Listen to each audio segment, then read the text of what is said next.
The massive alien ships appeared in Earth's orbit on a quiet Tuesday morning. They came without warning, 27 vessels that blocked out the stars with their dark metal hulls. Each ship stretched several miles long, covered in strange symbols that glowed blue against the black of space. Admiral Catherine Reeves was drinking her morning coffee when the call came through. She rushed to the command center of Earth Defense Headquarters, her uniform hastily buttoned.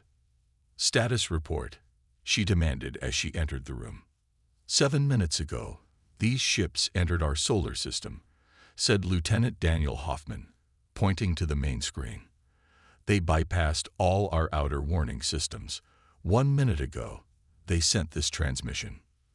The screen flickered, showing a tall, thin alien with grayish-blue skin and 4 eyes arranged in a diamond pattern. It wore ornate armor that seemed to shift colors as it moved.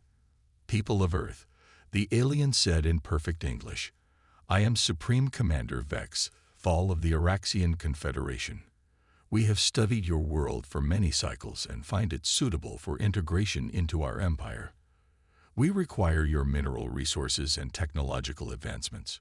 We offer you peaceful negotiations for your surrender. Respond within 1 Earth rotation, or we will demonstrate our power." The room fell silent.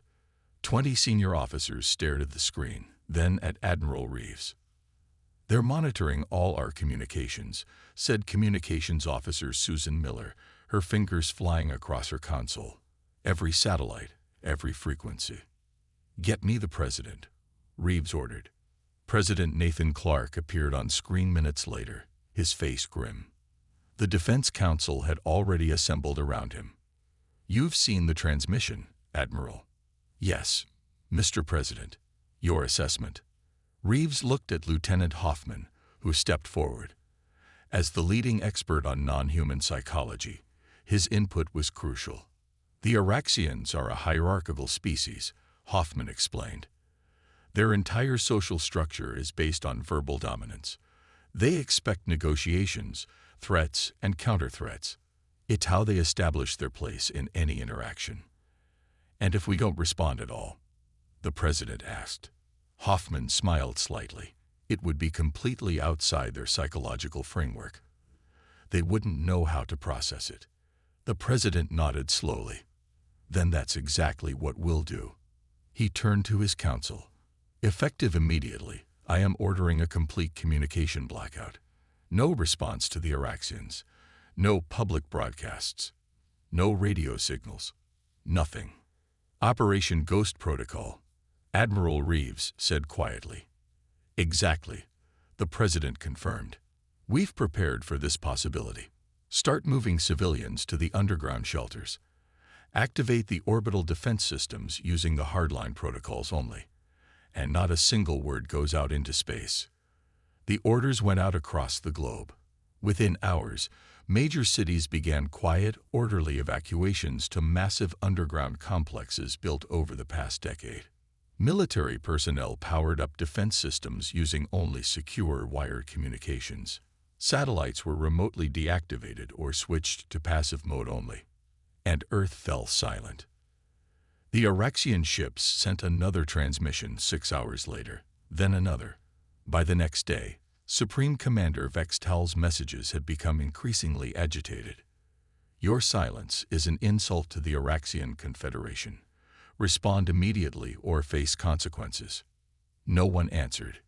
In her underground office, Dr. Allison Grant worked tirelessly on the final adjustments to her stealth technology. "How much time do you think we have?" she asked Major Gregory Winters, who was coordinating the defense strategy. "The silence is already getting to them," Winters replied, watching the live feed of the alien ships.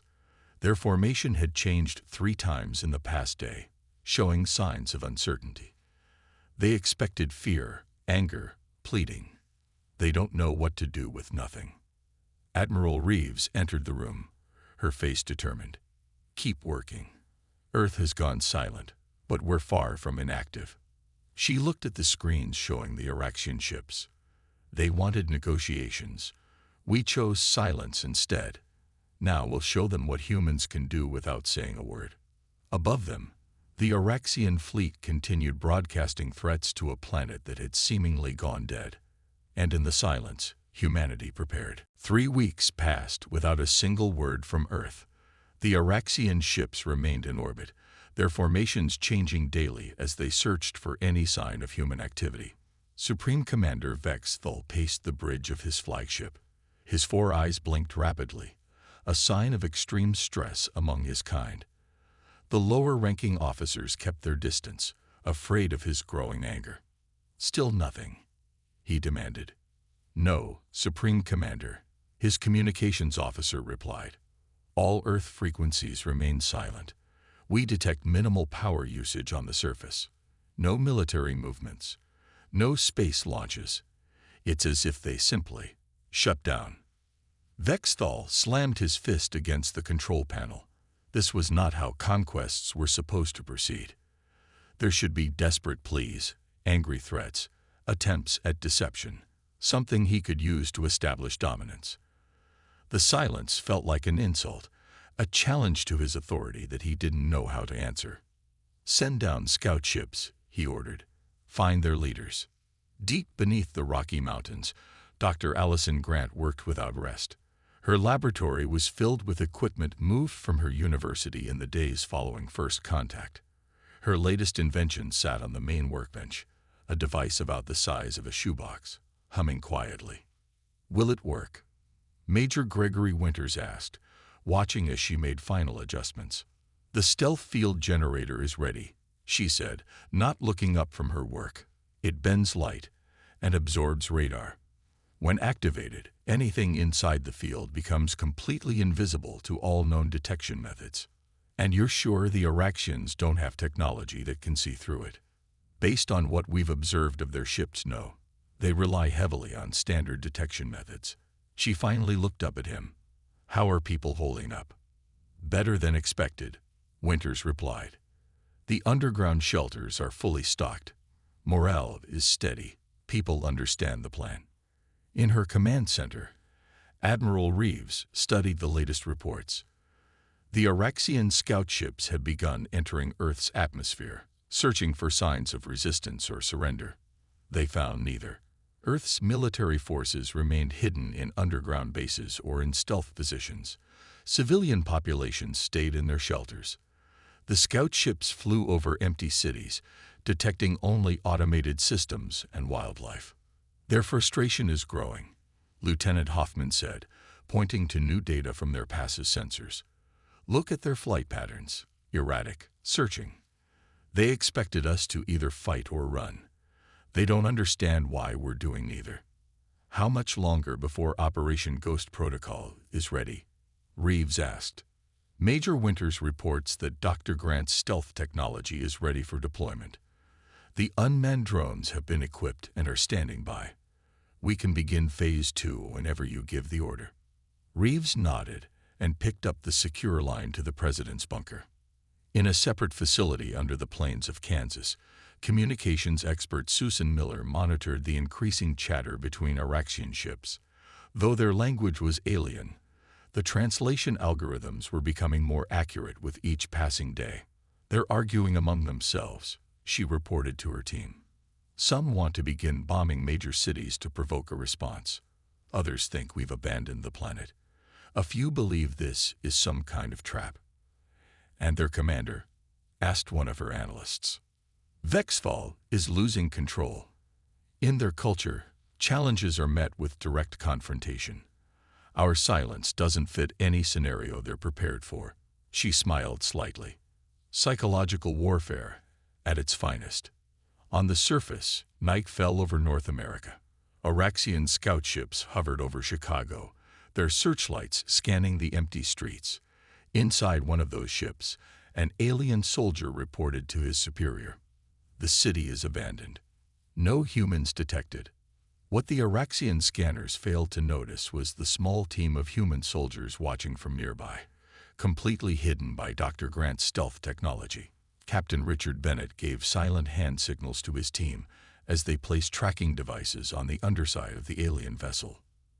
Earth remained quiet, but it was far from inactive. The silent response was working exactly as planned. In space, Vexthal sent another angry message to the silent planet below. Your defiance will not save you. Respond, or we will destroy one of your cities as a demonstration. Still, no one answered. 2 months of complete silence had taken a visible toll on the Araxian forces. Their once perfect formation was now scattered across Earth's orbit. Some ships drifted aimlessly, as if uncertain of their purpose.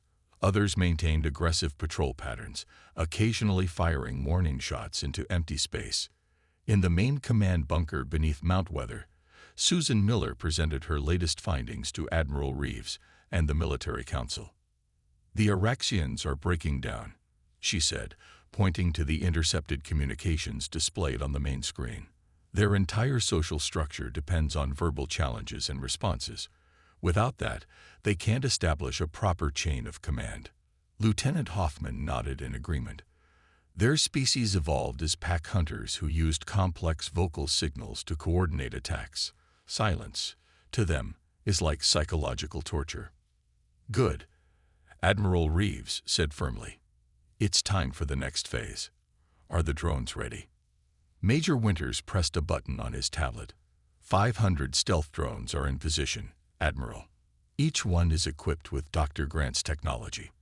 They're completely invisible to Araxian sensors. Launch Operation Whisper, Reeves ordered. Across the planet, hidden underground hangars opened. Small, unmanned aircraft rose silently into the sky.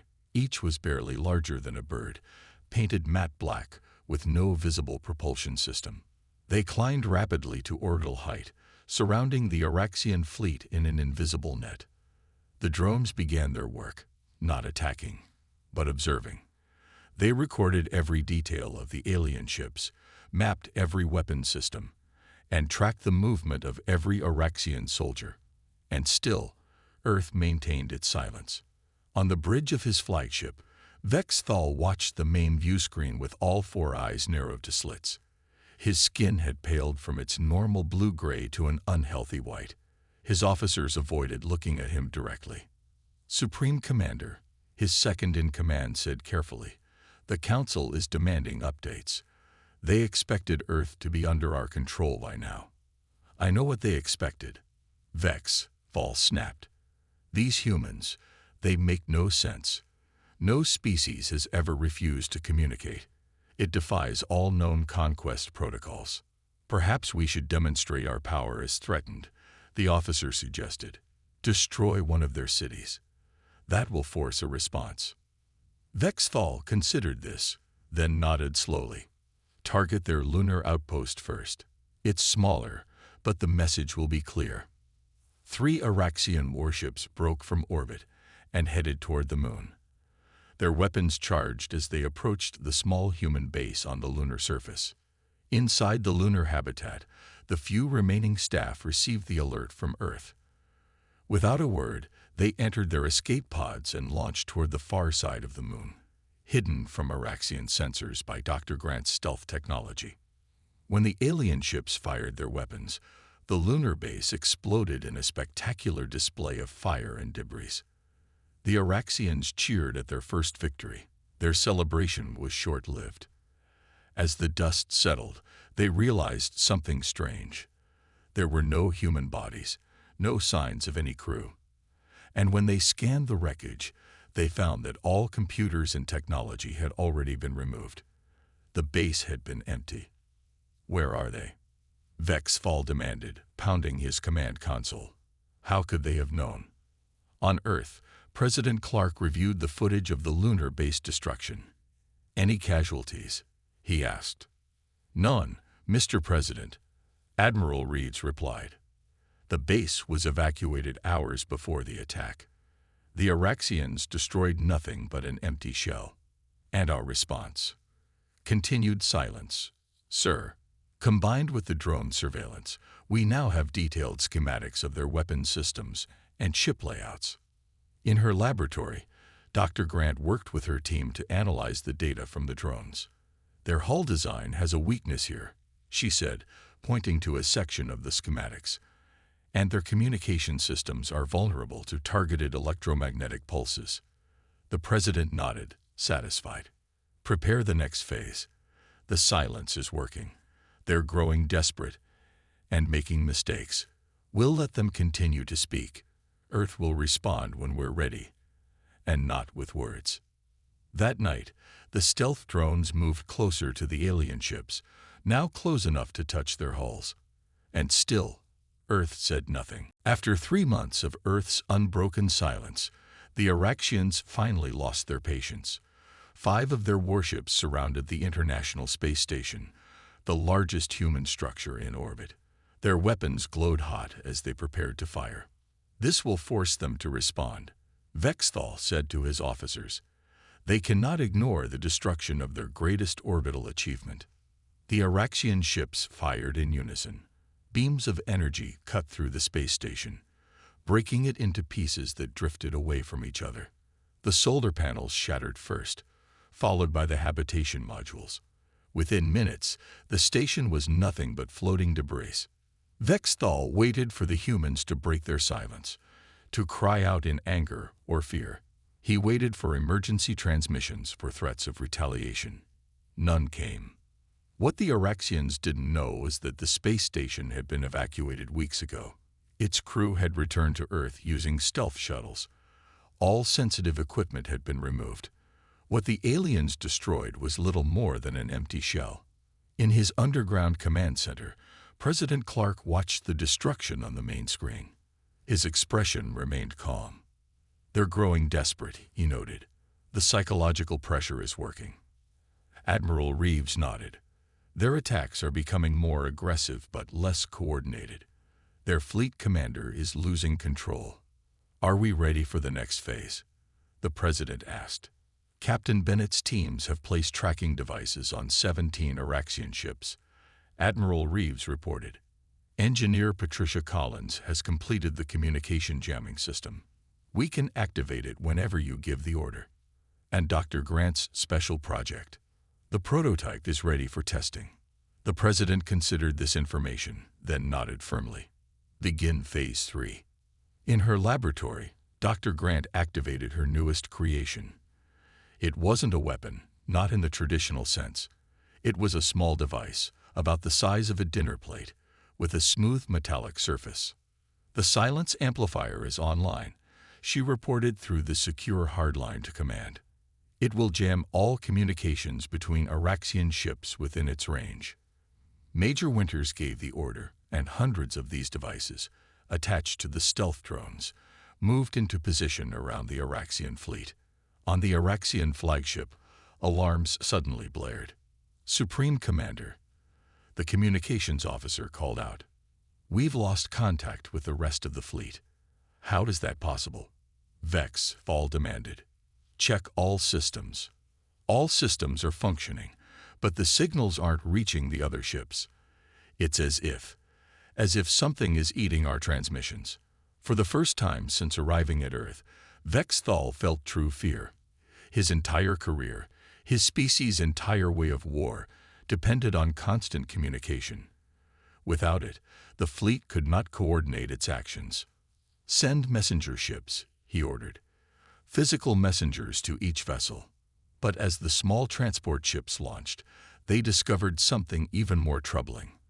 They couldn't locate the other ships in the fleet.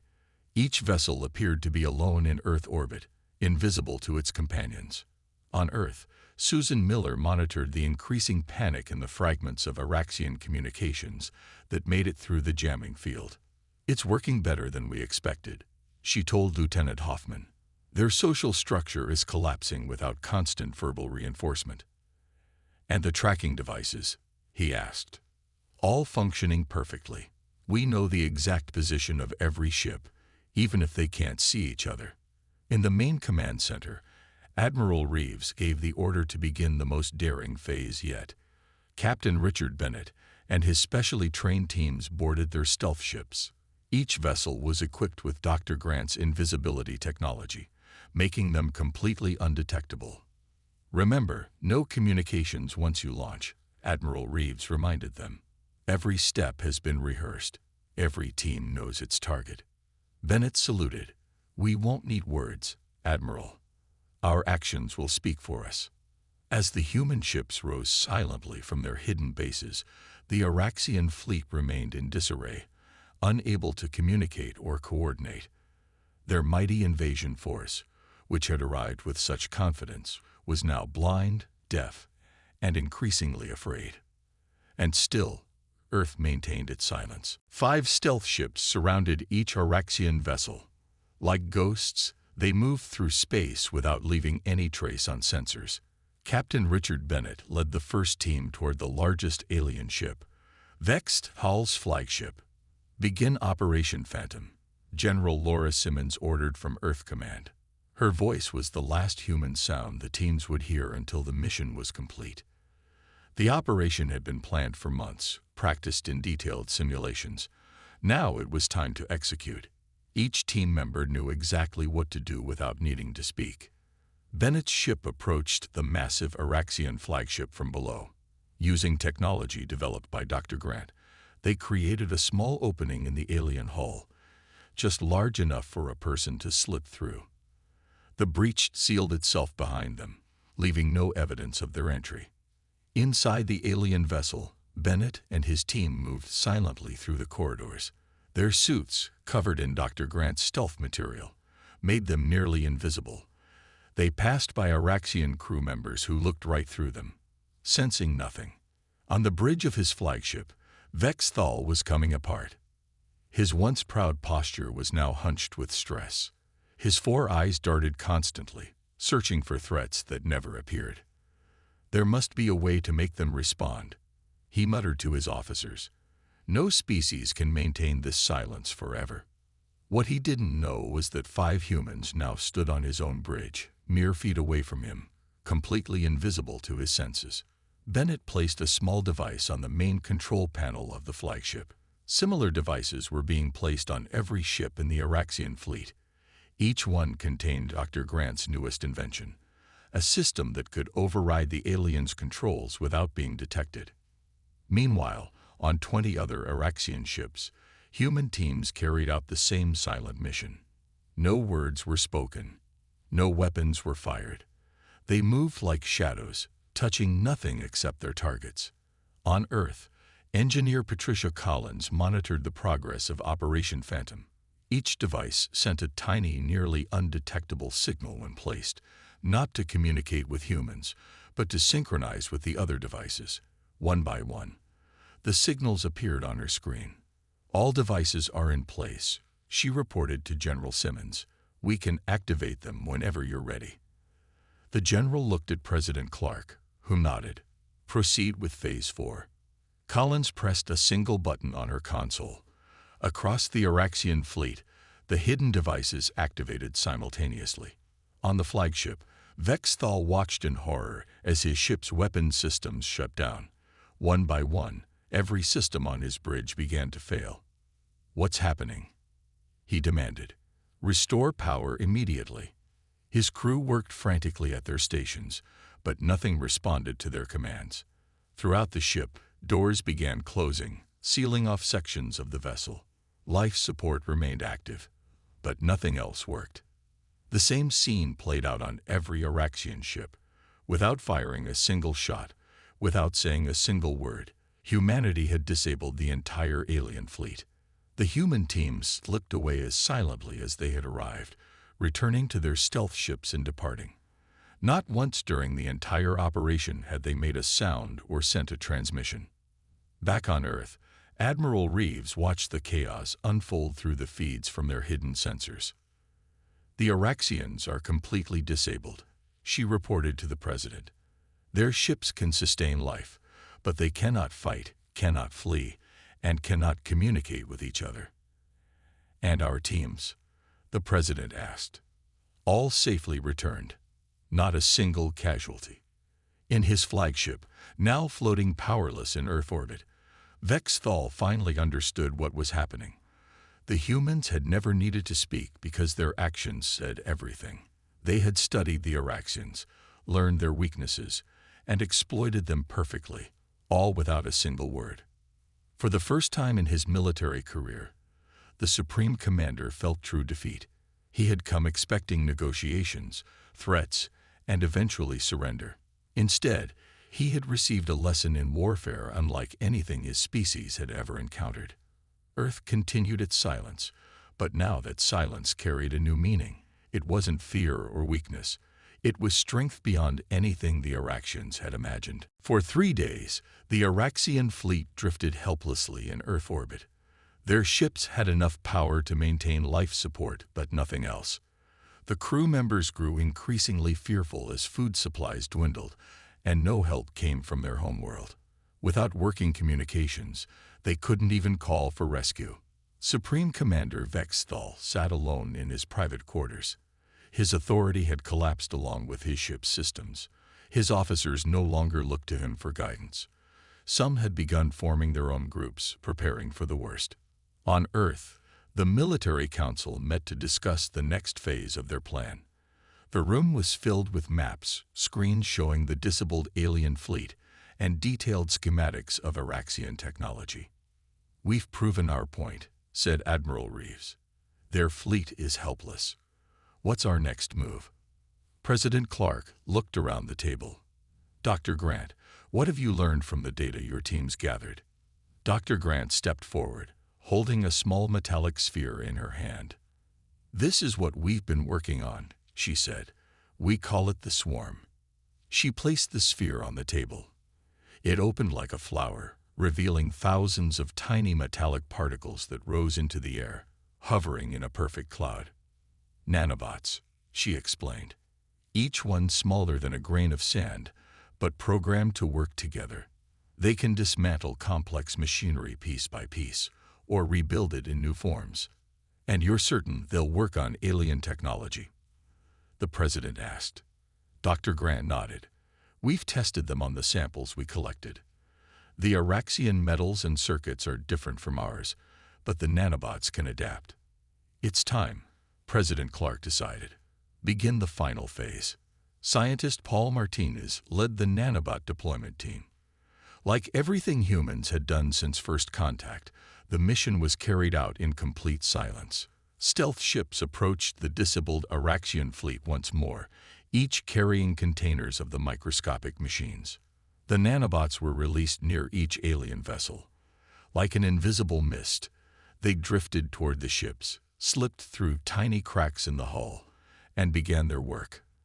They targeted weapons systems first, methodically dismantling the alien technology piece by piece.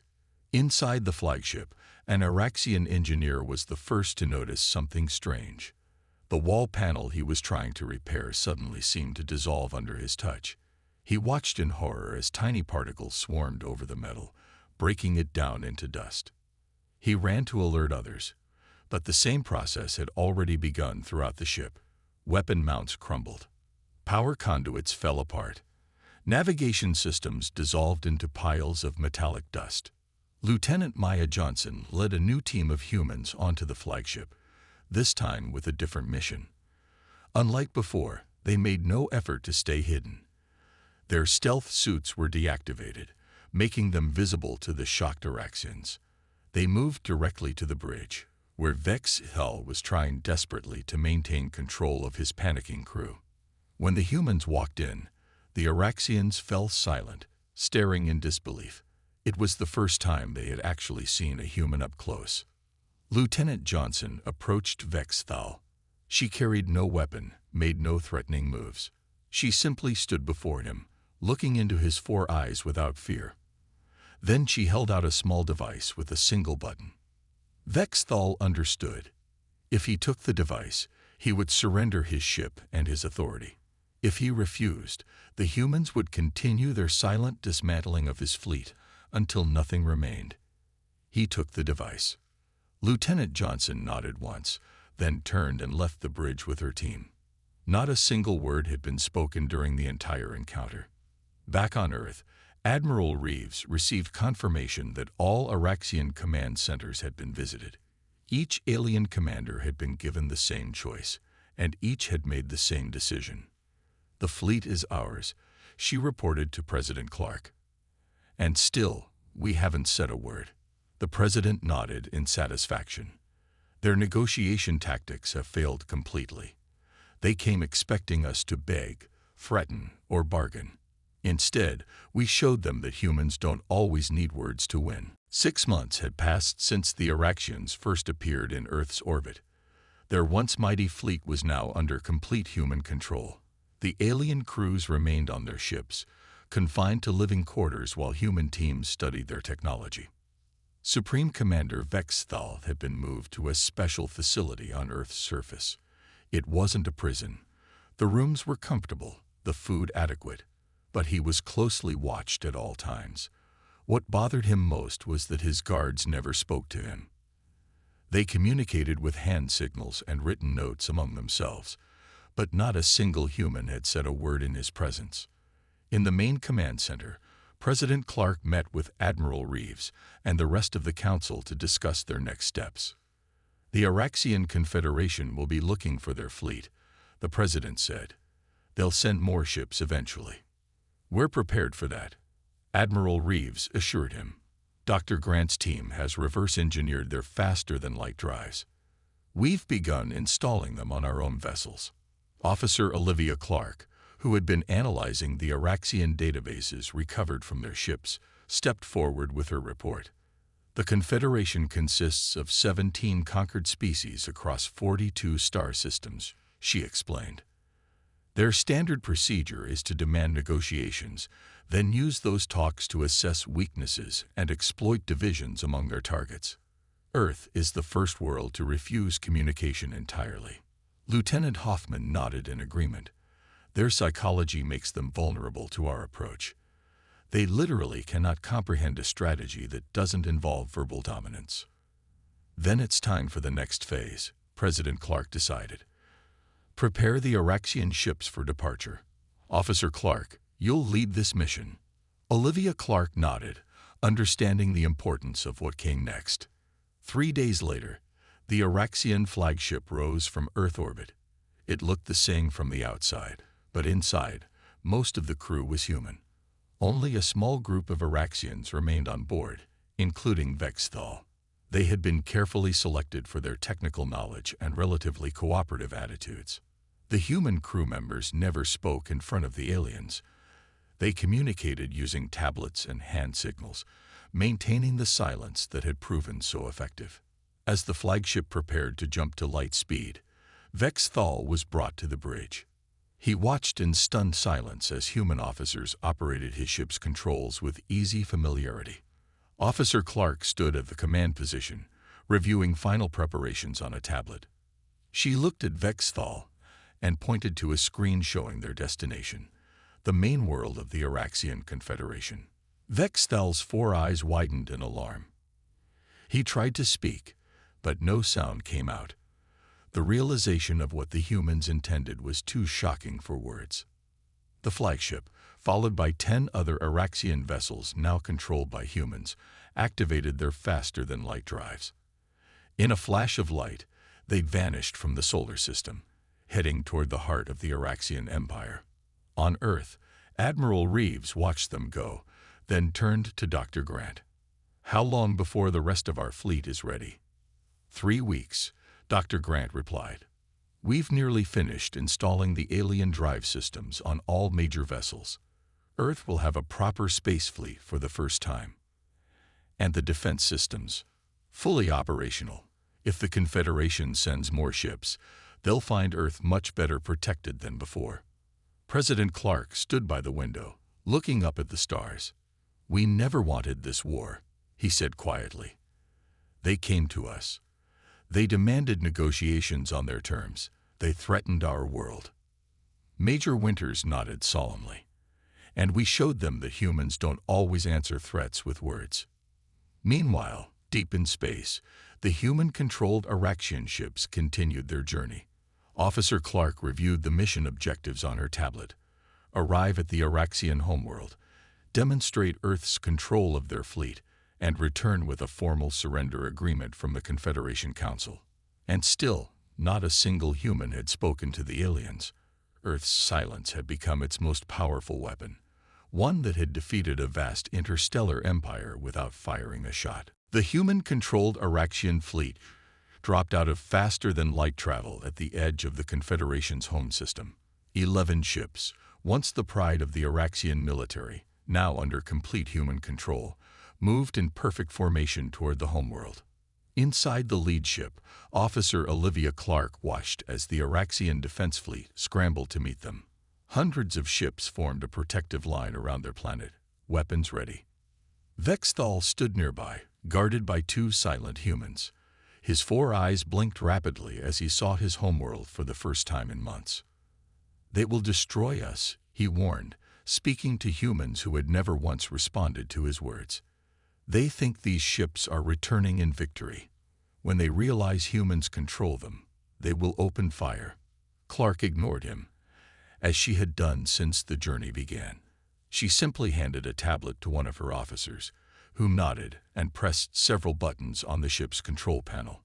The fleet of 11 ships activated a special system that Dr. Grant had installed before their departure. Suddenly, every weapon on every Araxian defense vessel shut down simultaneously.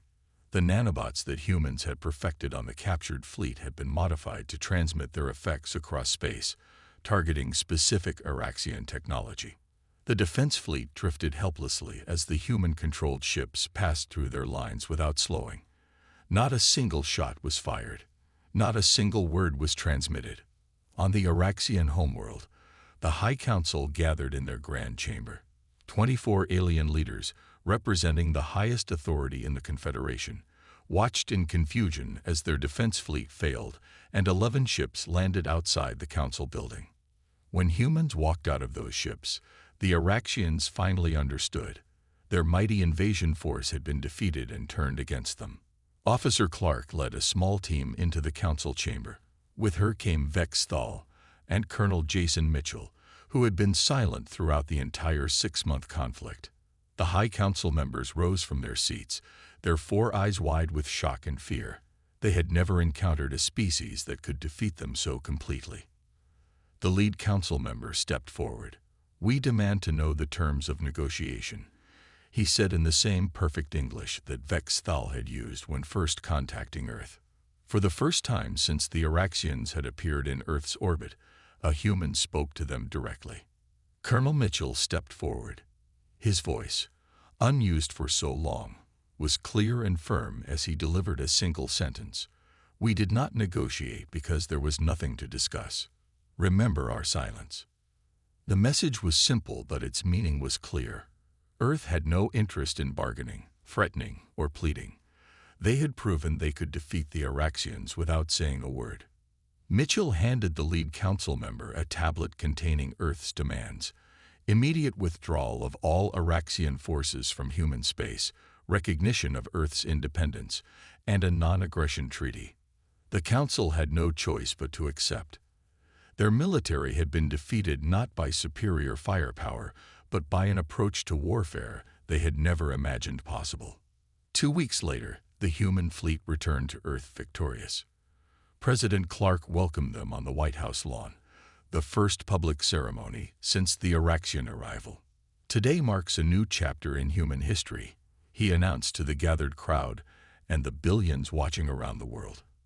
"We have proven ourselves on the galactic stage, not through threats or negotiations, but through unity and resolve." Admiral Reeves stood nearby, proud of what they had accomplished. "Our silence spoke volumes," she said to Dr. Grant. "It told the galaxy who we are better than words ever could." As news spread throughout the stars of how a single planet had defeated the mighty Araxian Confederation, other species took note.